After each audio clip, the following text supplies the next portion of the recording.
नमस्कार। खबरों के इस बुलेटिन में आपके साथ मैं हूं सुखवीर। आप देख रहे हैं आपका अपना चैनल भिवानी हलचल। आइए नजर डालते हैं आज की न्यूज हेडलाइंस पर। अब 24 घंटे के लिए अस्पताल बंद, छात्राओं ने निकाला कैंडल मार्च। भाजपा संगठित पार्टी जो सभी को साथ लेकर चलती है, कहा देव कुमार शर्मा ने। ट्रैफिक पुलिस ने चलाया जागरूकता अभियान। आदि गौड़ ब्राह्मणों को पिछड़ा वर्ग ए में शामिल करने की मांग का जताया विरोध। अब खबरें विस्तार से। आरजीकर मेडिकल कॉलेज कोलकाता में मेडिकल की प्रशिक्षक डॉक्टर की रेप हत्या के विरोध में आईएमए के द्वारा सभी अस्पतालों में 24 घंटे की हड़ताल की गई। आईएमए के प्रधान डॉक्टर नरेश कुमार गर्ग के नेतृत्व में एक बैठक का आयोजन करके इस कुकर्म की घोर निंदा की गई और पूरे देश में डॉक्टर के सुरक्षा के लिए पुख्ता प्रबंध करने की सरकार से मांग की गई। वहीं राजकीय कन्या वरिष्ठ माध्यमिक विद्यालय लोहड़ की छात्राओं ने कैंडल मार्च निकालकर प्रशिक्षक छात्र को श्रद्धांजलि देकर न्याय की मांग की। इंडियन मेडिकल एसोसिएशन ने RG Kar medical college and hospital Kolkata में हुए बर्बर कृत्य पर अपना दुख और पीड़ा व्यक्त। आईएमए मुख्यालय के आह्वान पर आईएमए भिवानी ने 13 अगस्त को शहर में विरोध स्वरूप मौन कैंडल मार्च निकाला। 14 अगस्त को सांसद को एक ज्ञापन सौंपा। गुंडे तत्वों ने बंगाल सरकार की निष्क्रियता के चलते आरजीकर मेडिकल कॉलेज कोलकाता में न्याय की मांग कर रहे आंदोलनरत डॉक्टर्स पर आधी रात को जानलेवा हमला किया और पूरे अस्पताल को सबूत मिटाने के इरादे से तहस नहस कर दिया। भिवानी ब्रांच के प्रधान डॉक्टर नरेश कुमार गर्ग, सचिव डॉक्टर राज मेहता, हरियाणा राज्य इकाई के पूर्व प्रधान डॉक्टर कर्ण पूनिया ने बताया कि यह एक असहनीय पीड़ा है। मरीजों को असुविधा के लिए बेशक हमें खेद है, लेकिन समाज को और मरीजों को भी सोचना होगा कि गैंग रेप के बाद हत्या की शिकार लड़की उनकी भी बहन बेटी थी। इंडियन मेडिकल एसोसिएशन का यह आंदोलन लाचार और बेबस आत्मा को श्रद्धांजलि देने के लिए है। उनकी मांग है कि कोलकाता निर्भया को शीघ्र न्याय मिले, सीबीआई फास्ट ट्रैक आधार पर जांच करे और दोषियों को कानूनन शीघ्र से शीघ्र अधिकतम सजा दी जाए। आप सभी को पता है जी, कोलकाता के अंदर जो दुर्घटना हुई, एक पीजी रेजिडेंट थी चेस्ट मेडिसिन के अंदर, सेकेंड स्टूडेंट थी, उसका पहले रेप किया गया, गैंग रेप किया गया, फिर उसका बाद में उसका मर्डर किया गया। मर्डर करते टाइम भी उसकी आंखों के चश्मे तोड़ दिए गए, उनके गर्दन पर घाव कर दिया गया, पूरे शरीर को क्षत करके उनकी पेल्विक गठल को फाड़ दिया गया और उसको करके और निकल गए। एक किसी बंदे को, संजय राय नाम के बंदे को पकड़ा, जो कि बाहर का आदमी था, और उसके ऊपर उसको पकड़ के और उसके बाद में जो लीपापोती हुई, लीपापोती के बाद में जो वहां की गवर्नमेंट ने और पुलिस ने जो रवैया अपनाया, जो डॉक्टरों के ऊपर पब्लिक से अटैक करवाया, मैं कहूंगा अटैक करवाया, नहीं 6,000-7,000 लोगों की भीड़ रात को 12 बजे कैसे आ जाती है? आ ही नहीं सकती। संगठित होकर जो कार्य उन्होंने किया, उसके बाद में हम लोगों ने ये निर्णय लिया। हमारी तकलीफ इससे ज्यादा है हमारे साथ में, हमारी बच्चियों के साथ में, हमारी बहन बेटियों के साथ में। पहले तो रेप होता है, फिर उसके बाद में उसकी बॉडी के साथ में इस तरह का नरसंस किया जाता है और परिवार को देखने तक की 3-3 घंटे बिठा के फिर दिखा रहे हैं और उसके बाद में लीपापोती की जाती है। रोज रैली का आयोजन करना पड़े, यदि करना पड़ेगा हम करेंगे और हमें अनिश्चित काल के लिए भी बंद करने पड़ेंगे हॉस्पिटल, तो हम बंद करेंगे। आज 17 तारीख को 6 बजे लेके कल 18 तारीख को 6 बजे तक हमने बंद किया है। केवल इमरजेंसी सर्विसेज हमने छोड़ी है, उनको हम अटेंड करेंगे। देखिए, हमारी सहानुभूति आज भी पब्लिक के साथ है, लेकिन पब्लिक को हमारे से सहानुभूति नहीं होगी तो ये काम आगे नहीं चल पाएगा। मैं आप लोगों से प्रार्थना करता हूं, आप हमारा साथ दीजिए, हमें इस राह पर ना कीजिए कि हम इस प्रोफेशन को छोड़ के और दूसरी तरफ चले जाए। मैं प्रेसिडेंट भिवानी, ये आज हमने आईएमए हेडक्वार्टर के आह्वान पर ये हड़ताल की है, क्योंकि हमारे साथी का गैंग रेप दिया गया। उसके बाद मर्डर करने के बाद भी वो गुंडे वहीं तक नहीं ठहरे। उन्होंने, जैसे कि गवर्नमेंट ने सीबीआई इंक्वायरी भी बैठा दी थी हाई कोर्ट के आदेश के बावजूद, उन्होंने सबूत मिटाने के लिए रात को 6,000 गुंडे हॉस्पिटल में घुस गए। उन्होंने हॉस्पिटल को तोड़ दिया, तोड़ मोड़ के सारा उन्होंने हॉस्पिटलों को भी तहस नहस कर दे कि भी जो भी इनके एविडेंस है उनको समाप्त कर दिया जाए और उनको कल्प्रिट को बचा दिया जाए। इसके रोष में हमने ये आज हड़ताल की है। जल्दी से जल्दी हमारे इसको न्याय मिले, जिनके साथ ये उस दिवंगत आत्मा को जल्दी से जल्दी न्याय मिले। आज जो हम इकट्ठे हुए हैं इसके बारे में सबको पता है, जैसे कोलकाता में एक बेटी के साथ क्या हुआ और उसके बाद जब वो डॉक्टर वहाँ पे पीसफुल प्रोटेस्ट कर रहे थे तो हज़ारों लोग वहाँ घुसकर उनको मारते हैं, हॉस्पिटल को तोड़फोड़ करते हैं। तो आज हम ये डिमांड करते हैं कि इसके खिलाफ सख्त कार्रवाई होनी चाहिए, एक सेंट्रल लॉ बनाना चाहिए जिसके अंदर डॉक्टरों को सुरक्षित महसूस कराया जा सके, और साथ ही ये जो सब चीज़ें हैं ये जल्दी से जल्दी होनी चाहिए। हाथ पे हाथ धरे बैठने से आज कुछ नहीं होगा। अगर इसके लिए हमें और भी एक्शंस लेने पड़े तो हम इस मुहिम को रुकने नहीं देंगे। इस आंदोलन को हम किसी न किसी अंजाम तक पहुंचा के ही मानेंगे। ऐसी मेरी आप सबसे प्रार्थना है। आप सब लोगों को अगर कोई तकलीफ हो रही है तो हम उसके लिए क्षमा प्रार्थी हैं, लेकिन आप भी ये समझिए कि ये सिर्फ मेडिकल कॉलेज की घटना नहीं है, ये किसी की भी बेटी हो सकती थी और किसी कॉलेज में भी हो सकती थी।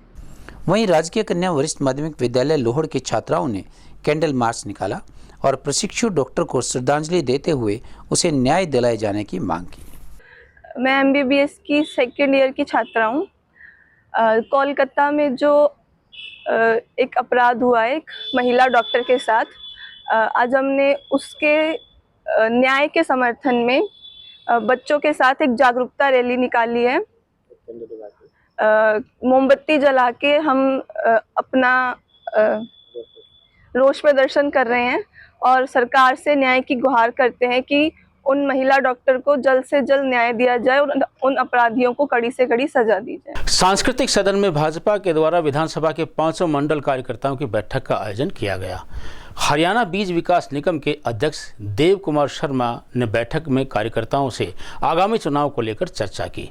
वहीं उन्होंने बताया कि बैठक का उद्देश्य सूचियों को सत्यापित कर उन्हें मंडल स्तर के कार्यकर्ताओं तक बूथ स्तर पर पहुंचाना है।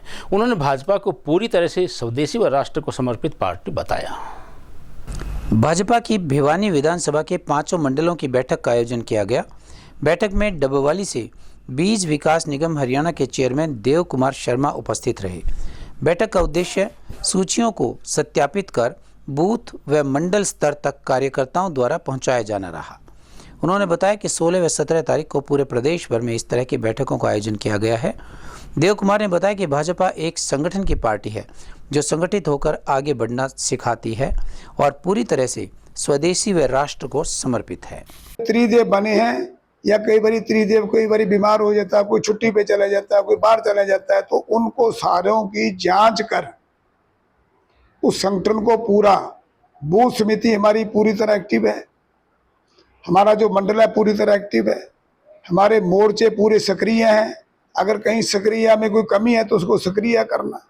त्रिदेव शक्ति के अंदर या जो हमारे मंडल के अंदर या मोर्चों के प्रभारी में जहाँ भी कोई कमी है उसको पूरा करने का काम जो आज हमारा आज की जो बैठक है, ये यही बैठक नहीं, प्रदेश के अंदर 90 की 90 विधानसभाओं में ये हमारे ये 2 दिन का कार्यक्रम है, 16 और 17 तारीख को। तो आज भिवानी विधानसभा की बैठक है। कल मैं बल्लभगढ़ में था, माननीय हमारे बहुत ही वरिष्ठ नेता जवाहर यादव जी जो आपके भारतीय जनता पार्टी के प्रवक्ता हैं, वो भी आएंगे। वो कह रहे थे मैं थोड़ा सा लेट हो जाऊं, वो आएंगे पक्का। तो आज की हमारी बैठक जो है संगठन के विषय में बैठक है। आज भिवानी विधानसभा के 5 मंडलों की बैठक है, जिसको लेने के लिए आज हमारे बीच में डबवाली से देव कुमार शर्मा जी जो बीज विकास निगम के चेयरमैन हैं हरियाणा सरकार में, वो आए हैं। इन बैठकों का मुख्य उद्देश्य यही है, कुछ हमारी जो सूचियां हैं उनको सत्यापित करने का विषय है। मंडल तक बूथ स्तर तक हमारी बात कार्यकर्ता पहुंचा पाएँ, इसलिए आज ये लिस्टें हम सत्यापित कर रहे हैं। 16-17 तारीख की ये पूरे हरियाणा की 90 की 90 विधानसभाओं में ये कार्यक्रम हुए हैं। कल भी हमारी तोसाम विधानसभा की और भवानीखेड़ा विधानसभा की बैठकें थी, आदरणीय विप्लव देव जी उसमें आए थे। आज भी हमारी 2 बैठकें हैं, एक भिवानी में देव कुमार शर्मा जी ले रहे हैं, लोहारू में हमारे उपम सिंह भाटी जी, नहीं माफ़ी चाहूँगा, समय सिंह भाटी जी और दिनेश गिलोड जी, वो वहाँ बैठक ले। सड़क हादसों को रोकने के लिए ट्रैफिक पुलिस भिवानी के द्वारा जागरूकता रैली निकाली गई। ट्रैफिक पुलिस अधिकारी सीताराम के नेतृत्व में लोगों को वाहन चलाते समय सीट बेल्ट का प्रयोग करने, 2 पहिया वाहनों पर हेलमेट लगाने व 3 सवारियां नहीं बिठाने व यातायात के संकेतों को ध्यान देने के लिए जागरूक किया गया। वहीं उन्होंने नियमों को पालन न करने पर चालान काटे जाने व विभिन्न धाराओं के अंतर्गत कानूनी कार्रवाई करने की जानकारी प्रदान की। ट्रैफिक पुलिस भिवानी द्वारा सभी कॉलेजेस में जाकर छात्रों को साथ लेकर शहर में परिवहन नियम व कानून के बारे में जागरूकता रैली निकाली गई। ट्रैफिक पुलिस अधिकारी सीताराम ने बताया कि इस तरह के जागरूकता अभियान लगातार सरकार के निर्देशानुसार चलाए जा रहे हैं। लोगों को जानकारी दी जा रही है कि किन किन कमियों के चालान काटे जाएंगे और किस धारा के अंतर्गत कानूनी कार्यवाही की जाएगी। वैश्य कॉलेज की NSS कार्यक्रम अधिकारी आशा नेहरा ने बताया कि सरकार की पहल पर कॉलेजेस में किया जा रहा यह एक सराहनीय कार्यक्रम है, जिसमें ट्रैफिक नियमों कानून के बारे में कॉलेज छात्रों द्वारा जागरूकता रैली निकाली जा रही है। लोगों को ट्रैफिक नियमों के बारे में संकेत बोर्ड आदि द्वारा दिशा निर्देश दिए जा रहे हैं, जो युवाओं को संवैधानिक कानूनों में नियमों की जानकारी बढ़ाने के लिए एक अच्छा कदम है। आज हमारा सरकार की तरफ से सड़क सुरक्षा से अभियान चला गया है, जिसमें लोगों को जागरूक किया गया है कि अपने व्हीकल को तेज गति से ना चलाएं, हेलमेट लगाकर चलाएं, सेफ्टी अपने सीट बेल्ट लगाकर चलाएं। कोई भी व्हीकल बगैर कागजात के नहीं चलाना है। अगर कोई व्यक्ति बिना हेलमेट के चलाएगा उसका जुर्माना होगा।